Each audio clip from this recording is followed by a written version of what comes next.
అందరికీ నమస్కారం. ఈరోజు ఉదయం మీరు చూశారు, జనసేన పార్టీలో నాకున్న పదవి బాధ్యతలకి, క్రియాశీలక సభ్యత్వానికి రాజీనామా చేశాను. ఇప్పుడు నేను మాట్లాడుతున్న మాటలన్నీ కూడా ఏదో ఆవేశంతోనో లేకపోతే సీటు రాలేదనేటువంటి అసంతృప్తితోనో మాట్లాడేటువంటి మాటలు కావు. నేను మాట్లాడే ప్రతి మాట కూడా ఎంతో ఆలోచనతో, ముందు చూపుతోనే మాట్లాడుతా ఉన్నా. నాయకుడంటే ఒక నమ్మకం, ఒక భరోసా, భవిష్యత్తుని ఇచ్చేవాడిని నాయకుడు అంటారు. నటించేవాడు ఎప్పటికీ కూడా నాయకుడు కాలేడు. ముఖ్యంగా రాజకీయాల్లో నటించేటువంటి వ్యక్తి ఎప్పటికీ ఎవ్వరికి భరోసా ఇవ్వలేరు. కానీ చాలామందికి నాయకత్వం యొక్క అర్థం తెలియకపోవచ్చు. అది తెలుసుకున్నప్పుడు మాత్రమే రాజకీయ పార్టీలు పెట్టాలి. మేమందరం కూడా పవన్ కళ్యాణ్ గారిని, జనసేన పార్టీని నమ్మి అడుగులు వేశాం. కొత్త తరానికి బాటలు వేస్తారని విశ్వసించాం. వారు ఏం మాట్లాడినా, ఎలా ప్రవర్తించినా రాజకీయాల్లో మార్పు తీసుకువస్తారని, కొత్త తరం నాయకత్వాన్ని ప్రోత్సహిస్తారని, తయారు చేస్తారని నమ్మాం. గుడ్డిగా అడుగులు వేశాం. ముఖ్యంగా యువరక్తం పవన్ కళ్యాణ్ గారు ఏదో చేస్తారని, మార్పు తీసుకువస్తారని, 2014లో పోటీ చేయకపోయినా 2019లో పోటీ చేసి ఒక్క స్థానంలోనే గెలుపొందిన 2024లో అద్భుతం జరుగుతుందని, ప్రజలకి మేలు చేస్తారని మేమందరం కూడా ఆశించి భంగపడ్డాం. ఈరోజు జరుగుతున్నది ఏంటో, జరిగిందేంటో మాకెవరికి అర్థం కాక పిచ్చెక్కి మేము జుట్లు పీక్కుంటా ఉన్నాం. కానీ మా నాయకుల్లో మాత్రం స్పందన లేదు. ముఖ్యంగా మా నాయకులు పవన్ కళ్యాణ్ గారు రాష్ట్ర ప్రజలకి, అదేవిధంగా కాపు సామాజిక వర్గానికి, కాపు యువతకి, నాలాంటి కొత్త తరం రాజకీయ నాయకులకి నిస్వార్థంగా ప్రజలకి సేవ చేయాలని వచ్చేటువంటి కొత్త తరం రాజకీయ నాయకులకి ఆయన సమాధానం చెప్పాలి. అలాగే ఇప్పుడు నేను చెప్తున్నటువంటి ప్రతి ఒక్కరు కూడా పవన్ కళ్యాణ్ గారి నిజస్వరూపం కూడా తెలుసుకోవాలి. ఆయన ఆలోచనలు ఏ విధంగా ఉంటాయి అని ప్రతి ఒక్కరు కూడా అర్థం చేసుకోవాలి. రాజకీయాల్లోకి ఎవరైనా సేవ చేయాలని వస్తారు, పేరు ప్రతిష్టలు సంపాదించాలని వస్తారు, 10 కాలాల పాటు ప్రజల హృదయాల్లో ఉండాలనుకుంటారు. కానీ మా నాయకుడిని చూసిన తర్వాత మేడి పండు చూడ మేలిమై ఉండను, పొట్ట విప్పి చూడ పురుగులుండను అని.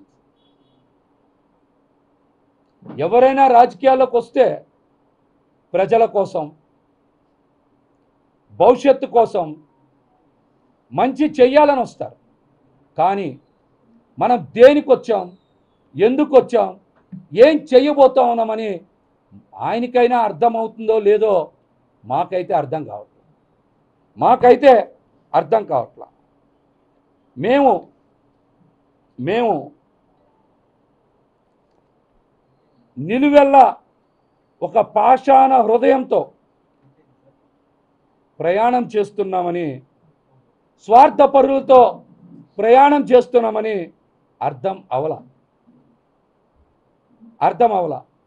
ఇన్నాళ్ళు ఇటువంటి స్వార్థ రాజకీయ ప్రయోజనాల కోసం పనిచేసే వ్యక్తితో ప్రయాణం చేశామా అని మా మీద మాకే జాలి దయతో పాటు అసహ్యం కూడా వేస్తున్నాయి. మా మీద మాకు అసహ్యం కూడా వేస్తున్నాయి. రాజకీయ పార్టీలు ఏర్పాటు చేశారంటే ఖచ్చితంగా ప్రజాస్వామ్యబద్ధంగా ప్రజలకి సేవ చేస్తారని, అందరికీ అండగా నిలబడతారని, అందమైన భవిష్యత్తుని ఇస్తారని నమ్ముతాం. కానీ ఏనాడు పార్టీ నిర్మాణం మీద కానీ, కేడర్ మీద కానీ, యువత మీద కానీ, వీర మహిళల భవిష్యత్తు మీద కానీ దృష్టి సారించకపోవడం రాజకీయాల పట్ల వారికి ఉన్నటువంటి నైజాన్ని ప్రతి ఒక్కరు కూడా తెలియజేస్తుంది. అన్ని తాత్కాలికమే, అంతా నటనే. మేము గుర్తించలేకపోయాం. నమ్మి ఈ రోజున నట్టేట మునిగిపోతా ఉన్నాం. మేమందరం నమ్మి నట్టేట మునిగిపోయాం. ప్రజలు జనసేన పార్టీ నాయకుల కన్నా, జన సైనికుల కన్నా, వీర మహిళల కన్నా చాలా తెలివైన వాళ్ళు. మేమే అమాయకులం. మేము అనుకునేవాళ్ళం పవన్ కళ్యాణ్ గారి సిద్ధాంతాలు, భావజాలం ప్రజలు అర్థం చేసుకోవడంలో కాస్త వెనకబడ్డారేమో, మేమే వాళ్ళకి బాగా తెలియజేద్దాం అని అనేక సార్లు ప్రయత్నం చేసినా ప్రజల్ని నమ్మించలేకపోయాం.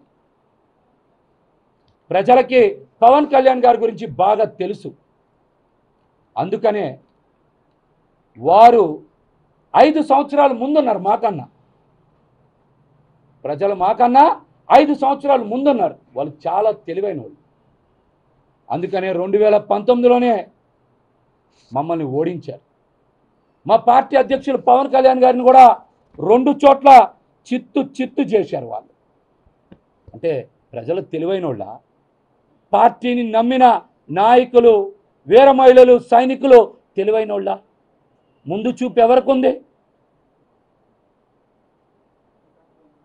మేము ఎంత నమ్మకం కలిగించాలని ప్రజల్లో ప్రయత్నం చేసినా నమ్మకం రాలేదంటే వారికి చాలా దూరదృష్టి ఉంది. ప్రతిసారి మాట్లాడే పవన్ కళ్యాణ్ గారు 25 కేజీల బియ్యం కాదు, 25 సంవత్సరాల భవిష్యత్తు కోసం పార్టీ అన్నారు కదా. పట్టుమని 25 సీట్లు కూడా ఎందుకు ఇవ్వలేకపోయారు?